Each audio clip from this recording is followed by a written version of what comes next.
ആയിട്ടാണ്. ഉള്ളിയും തക്കാളി വഴറ്റി ഉപ്പിട്ട് വഴറ്റുക. ഒരു ശകലം ഇഞ്ചി വെളുത്തുള്ളി പേസ്റ്റും കൂടെ ചേർക്കുക. എല്ലാം മുഴുവനായിട്ട് ചേർക്കാൻ നിങ്ങൾ ആദ്യം ചേർക്കുക. നല്ലോണം വഴന്ന് വന്നിട്ടുണ്ട്. ഇതിലേക്ക് നമുക്ക് മസാലപ്പൊടികൾ ചേർത്ത് കൊടുക്കാം.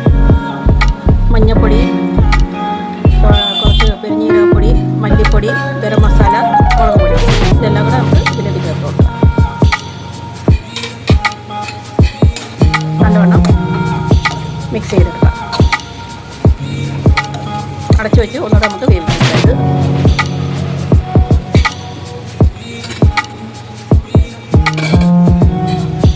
ഒന്ന് തുറന്ന് നോക്കാം. ഇത് നമ്മുടെ മസാല ഇവിടെ റെഡി ആയിട്ടുണ്ട്. ഞണ്ട് റോസ്റ്റിൻ്റെ ഇതിലേക്ക് ശകലം കുരുമുളക് പൊടികൾ ചേർത്ത് കൊടുക്കാം.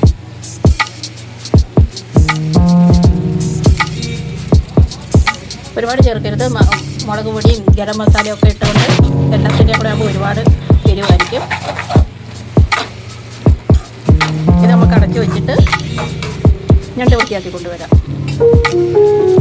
ഞണ്ടൊക്കെ വൃത്തിയാക്കി വന്നിട്ടുണ്ട്. ഇത് നമുക്ക് മസാലയിലേക്ക് ചേർത്ത് കൊടുക്കാം.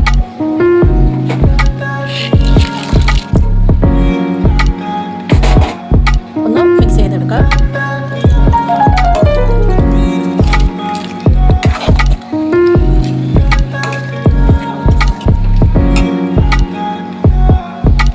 ഇതിലേക്ക് ശകലം നാരങ്ങ നീര് ചേർത്ത് കൊടുക്കുക. നല്ലൊരു ടേസ്റ്റാണ്. നിങ്ങൾ ഇതുപോലെ ഒന്ന് ഉണ്ടാക്കി നോക്കുക.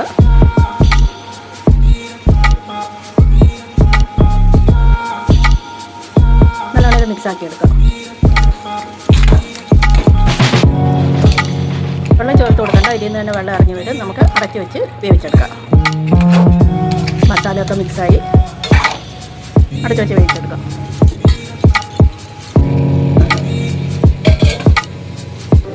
ഒന്ന് തുറന്ന് നോക്കാം.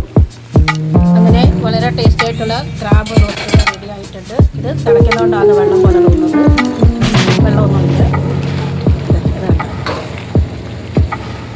ഇത്ര മതി ചാറ്.